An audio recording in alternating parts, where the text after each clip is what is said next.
दोस्तों, राजनीति की मार्केट में नैरेटिव गढ़ने और नैरेटिव बदलने की लड़ाई में आज 3 तरह का टास्क बीजेपी सरकार ने अपने सोशल मीडिया के योद्धाओं को दिया है। पहला टास्क है इस डांस को लेकर, और इसमें नैरेटिव गढ़ा जा रहा है कि इन युवाओं को, सीजेपी के इन लीडर्स को बिल्कुल चिंता नहीं है, युवाओं की जश्न में डूबे हैं, छात्रों की मौत को भूल गए क्या, यह नैरेटिव गढ़ा जा रहा है। तो ऐसा नैरेटिव गढ़ने वालों को, बीजेपी के प्रवक्ताओं को हम भी कुछ वीडियो दिखाएंगे। अब उन वीडियो को देखकर क्या वो जवाब दे पाएंगे। दूसरा नैरेटिव यह है कि पुलिस जो एक्शन कर रही है, और इसके अलावा बीजेपी के समर्थन के नाम पर प्रधानमंत्री के समर्थक किस तरह की गुंडागर्दी कर रहे हैं। जगह जगह उन युवाओं को ढूंढा जा रहा है जिन्होंने प्रधानमंत्री को गालियां दी या फिर आक्रामक भाषा का इस्तेमाल किया। उन्हें ढूंढकर कैमरे के सामने उनके साथ बुलिंग की जा रही है, मारपीट की जा रही है। इस तरह के भी कुछ वीडियो सामने आए हैं कि कैमरे पर माफी मंगवाई जा रही है। एक आध छात्रा के ऐसे वीडियो भी सामने आए हैं जो परेशान हो गई है, रोते रोते वीडियो बना रही है कि जीना मुश्किल हो गया है, इंस्टाग्राम पर ऐसी धमकियां मिल रही हैं। दोस्तों, इसीलिए मैंने कहा था किसी भी आंदोलन में गालियों का इस्तेमाल नहीं होना चाहिए। आंदोलन तो खत्म हो जाते हैं, और जो बीजेपी समर्थक है उनके साथ आप कह सकते हैं कि सैया भय कोतवाल तो डर काहे का। उसके बाद जिन जिन लोगों ने प्रधानमंत्री के लिए अभद्र भाषा का इस्तेमाल किया सोशल मीडिया पर, अब उनको बुली किया जा रहा है। तो ये आप मान सकते हैं कि साइड इफेक्ट्स हैं जिनका युवा सामना कर रहे हैं, जिन्होंने उत्साह में, या जो ट्रेंड बन गया है गाली देने का, और खासकर जंतर मंतर के धरने में तो ट्रेंड बन ही गया था। गंदी गंदी गालियां निकालनी है, राइमिंग वाली गालियां निकालनी है, उसके बाद रील बनाकर सोशल मीडिया पर डालना है। अब पुलिस भी उस पर एक्शन ले रही है, और साथ ही जो बीजेपी समर्थक सोशल मीडिया के योद्धा हैं वो भी लड़कियों के, लड़कों के पीछे पड़ गए हैं। नादानी में जो गलत भाषा का इस्तेमाल हुआ, अब उसका खामियाजा उन छात्र छात्राओं को भुगतना पड़ रहा है। जब टास्क दिया गया है कि इनको ढूंढ ढूंढ कर सामने लाना है, इनके वीडियोस को वायरल करना है, यह तक अपील की जा रही कि इन चेहरों को पहचान लो और इनसे जवाब मांगो, इनके माता पिता तक बात पहुंचनी चाहिए। तो आप समझ सकते हैं उन छात्र छात्राओं के मन पर अब क्या बीत रही होगी। नैरेटिव बदलने की इस लड़ाई में मीडिया का भी पूरा सहयोग मिल रहा है। इस डांस वाले वीडियो को लेकर, जो होटल में पार्टी हुई उसे लेकर मीडिया क्या कर रहा है, पहले वो आपको दिखाते हैं। उसके बाद आपको बीजेपी के प्रवक्ताओं के बयान भी सुनाएंगे और उनको जवाब देते हुए कुछ वीडियो भी हम आपको दिखाएंगे। पीएम मोदी की कुछ वीडियो दिखाएंगे। मीडिया की क्या मदद मिल रही है नैरेटिव बदलने के इस खेल में। जहां पर सीजेपी की पार्टी थी उसे लेकर वरिष्ठ पत्रकार नरेंद्र नाथ मिश्रा खुलासा करते हैं। वो कहते हैं, कल रात जहां सीजेपी के युवा मेंबरों ने अपने आंदोलन की सफलता का एक गेट टुगेदर जश्न मनाया, वहां टीवी चैनल के रिपोर्टर पहुंचकर होटल मैनेजर से पूछ रहे हैं कि उन्होंने खाने में क्या खाया था, बताइए इस पर क्या कहेंगे।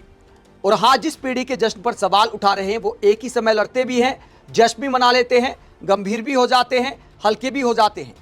आगे वो कहते हैं, मेरा अपनी और ऊपर वाली पीढ़ी से आग्रह, बार बार नई पीढ़ी को उनके अंदाज के कारण डिमीन करने से पहले उन्हें जानिए, उनसे संवाद कीजिए। तो वरिष्ठ पत्रकार नरेंद्र नाथ मिश्रा कहते हैं कि युवाओं की इस अंदाज पर एक युद्ध जीतने के बाद जश्न मनाने पर ज्यादा बवाल नहीं काटना चाहिए।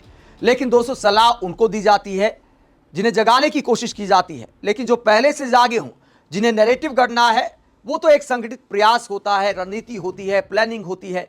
राजनीति के मैदान में ऐसे पैतरे आजमाए जाते हैं जहां पीआर करने और बदनाम करने दोनों खेल चलते हैं। तो अब इस खेल के तहत अमित मालवीय क्या पोस्ट करते हैं, बीजेपी के तमाम प्रवक्ताओं के बयान आपको सुनाएंगे। एक लंबा चौड़ा पोस्ट कर दिया अमित मालवीय ने, और इस पोस्ट में क्या बोला है अमित मालवीय ने। उन्होंने कहा कि दिन भर की कड़ी मेहनत के बाद हर किसी को आराम करने और जश्न मनाने का हक है, लेकिन इसके लिए सही समय और जगह का होना जरूरी है।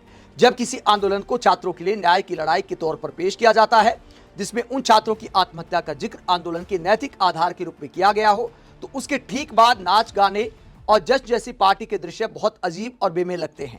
कई लोगों को यह बहुत असंवेदनशील लग सकता है।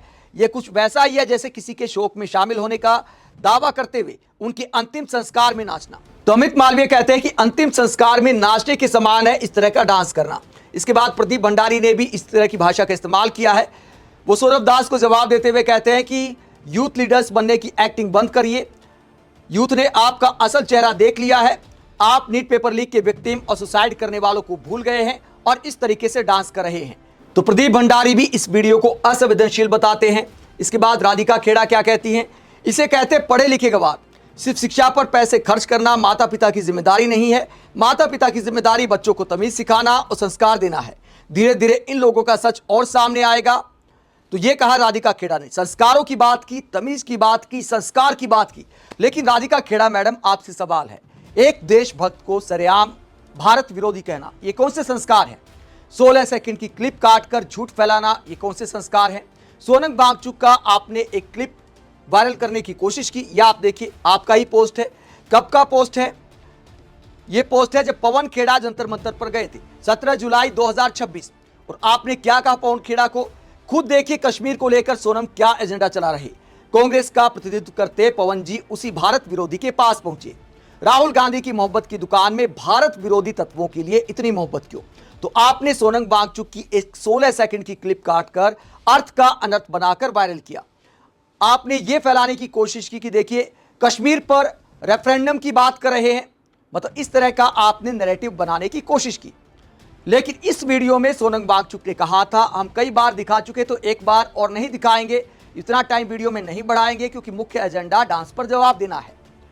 सोनम वांगचुक ने कहा था जो अलग अलग यूटी बनाई थी, जम्मू कश्मीर, कारगिल, लेह लद्दाख, तो उसको लेकर उन्होंने कहा था कि अगर स्टेटहुड नहीं मिलता है, कुछ लोगों की ऐसी राय थी कि कारगिल को फिर वापस जम्मू कश्मीर में ही मिला दिया जाए। तो अंदरूनी मामला था, तो यह भारत की सरहद के अंदर यूटी का मामला था। आजाद कश्मीर को लेकर कोई जनमत संग्रह की बात नहीं कही गई थी।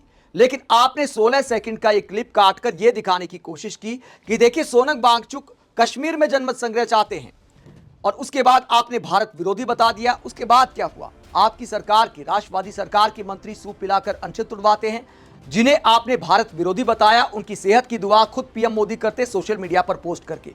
तो संस्कार और सोच पर आपकी भी सवाल खड़े होते हैं। इस तरह देशभक्ति का सर्टिफिकेट नहीं बांटना चाहिए, इस तरह झूठ फैलाने की कोशिश भी नहीं करनी चाहिए।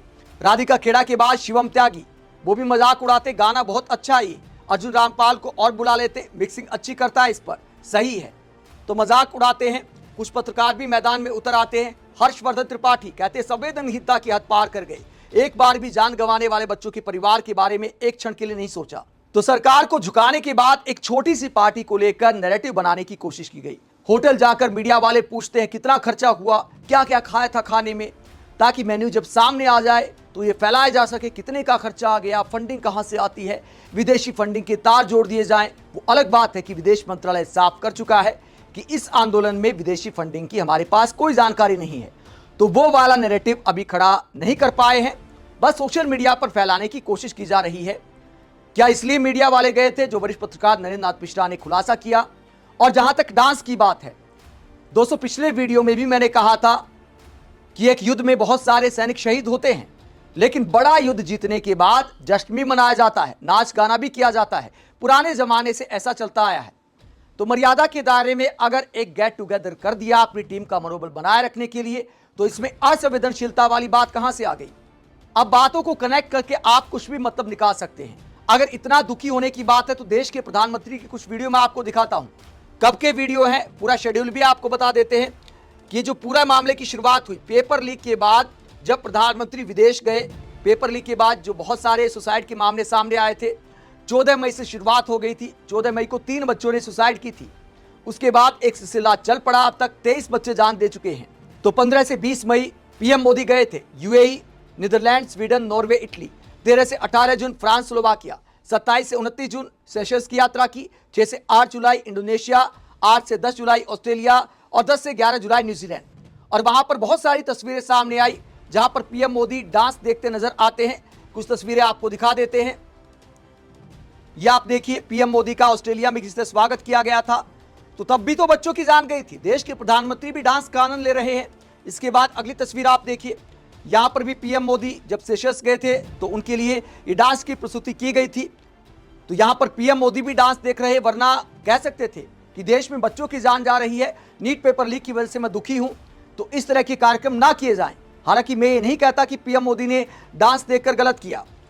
आगे देखिए आप, अब यह पीएम मोदी का स्लोवाकिया में डांस देखते हुए वीडियो, इसके बाद फ्रांस में डांस देखते हुए वीडियो, इसके बाद आप देखिए स्वीडन में डांस देखते हुए वीडियो पीएम मोदी का, ये देखिए, इसके बाद नीदरलैंड्स में डांस देखते हुए वीडियो। तो कुल मिलाकर इस तरह की बेतुकी बातों का कोई मतलब नजर नहीं आता है। नैरेटिव बदलने के लिए इस तरह की बचकाना बातें बंद कर देनी चाहिए बीजेपी को, लेकिन बंद नहीं की जाएंगी। राजनीति के खेल में ये सब खेला किया जाता रहेगा। आप इस पूरे मसले को लेकर क्या सोचते हैं, कमेंट बॉक्स में अपनी राय जरूर दें। साथ ही चैनल को सब्सक्राइब भी करें। नमस्कार।